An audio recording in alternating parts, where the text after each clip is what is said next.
Greetings, friends, and welcome to today's Extraordinary Connection. My name is Pastor Devin, and I serve as pastor here at Romeo United Methodist Church, and I'm glad to have you joining me for this time today. Have any of you ever had someone give you a piece of advice? Or maybe they even worded it a little stronger than that, and wasn't presented so much as a piece of advice, but rather a how you should do something? I'm willing to bet that we've all had those experiences in one way or another, one form or another, from a parent or a sibling or another family member, from a teacher at school, or maybe a boss or a manager. Maybe it was a friend. Perhaps it was a pastor or another leader at the church. Sometimes this advice or this instruction, it's offered with the best of intentions. The individual really wants to offer us help or support to do or to be better. Other times they might just be being a know-it-all. Whether or not they have any expertise or anything of real value to offer is debatable. And of course, those pieces of advice from the latter group, they can be a little more hard to listen to, a little harder to swallow than those from the former. But we all get those pieces of advice. A little earlier this week, though, I also realized that even when we have someone's best interest in mind, someone who has an expertise, someone who has real words of wisdom to share, we aren't always ready or willing to do so.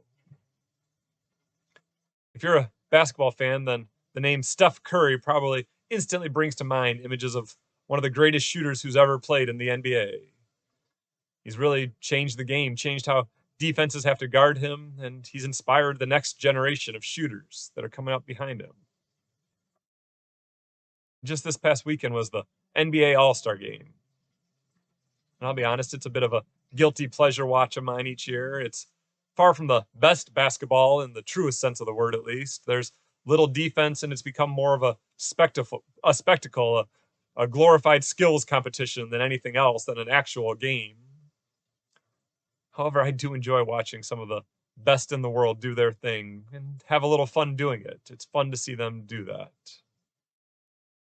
Well, during this weekend's All-Star Game, Steph Curry did something pretty incredible. With all the greatest in the league playing on that same court, Curry made 16 three-point shots himself. Every other All-Star that was on that court, the best of the best, altogether, they made 14 three-point shots. Curry was rightfully awarded the All-Star Game MVP award, and it was a fun evening for him, I'm sure. But to put it lightly, he has some expertise. He has some knowledge when it comes to the game of basketball, specifically when it comes to shooting. That's perhaps why I found this next quote so humorous when I read it. Steph has a son of his own, Cannon, and he was asked about teaching Cannon to shoot now that he's getting a little older, starting to have an interest in basketball. And this is what Steph said. He's got a hoop on his wall, and he's been testing his range a little bit. And I try to give him some pointers on how to shoot, but he won't listen. He'll tell me, no, this is how I'm doing it. Now, I'm certain that every parent out there can relate to his son's comment of, no, this is how I'm doing it. And I'm not here to pick on that young child for choosing to not listen to his father. That's not what this is about.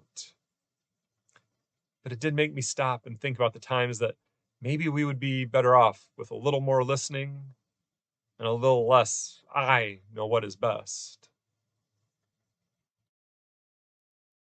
And these thoughts of following the advice of our elders, it took me into 1 Peter here today.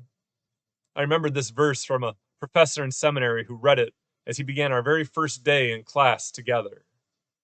This is the verse he read. It's 1 Peter chapter 5, verse 5. In the same way, you who are younger must accept the authority of the elders. And all of you must clothe yourselves with humility in your dealings with one another. For God opposes the proud, but gives grace to the humble. If I'm being honest with you here today, I'm willing to bet that I probably did exactly what that professor wanted me to do as he read that verse to us. I rolled my eyes at him. I had the thought of, oh, great. Here comes another expert who knows all the things and is going to tell us all how to follow what he says, how we need to do what he says if we want to be successful because he has so much knowledge. Much like Steph's son, I was ready to dig my feet in and say, no, no thanks. This is how I'm doing it. But man, am I thankful that I didn't follow through with that. I'm thankful for that individual, for his expertise, because over the course of that class and two others that I took with him, I learned a lot. I learned a lot about being a pastor. I learned a lot about being a Christian. I learned a lot about myself in the process. And I think a key part of that is found in that verse from First Peter. We could stay hung up on that opening line of the verse, the must accept the authority of the elders part of that verse. Or we could continue on and process what else is included in that verse. And all of you must clothe yourselves with humility in your dealings with one another. For God opposes the proud, but gives grace to the humble. All of you, all of you must clothe yourselves with humility. This is true for those who are younger, but this is also true for those elders. We should have humility and listen to and use the knowledge and experience of those who have gone before us. We should learn from them. And those who have that knowledge, have that experience, should also have humility to recognize that despite their expertise, they still don't know everything, that they too still have things to learn, that we can continue to learn from each other, that we can work together. As good as he is, as much wisdom as he has to share with his son, someday Steph Curry, he's going to challenge Cannon to a game. And I bet Cannon's going to get the best of him. It'll happen one day. It happens to all of us as parents. And it might be a day in the distant future. And he may have a whole lot that Cannon can learn from his dad at this time. He'd be wise to do so. Absolutely. But I'd also argue that one day Steph's wisdom will be challenged as well when he has the chance to learn a thing or two from his son. It'll be up to him to show that humility. My hope is that we can all show humility in our dealings with one another, that we can put our pride to the side, that we can graciously be humble and work together for the good of God's kingdom, not for our own glory, not so that we can claim some place in the hierarchy, that we can do it for the glory of God. Until next time, my friends, stay safe, take care, and God bless.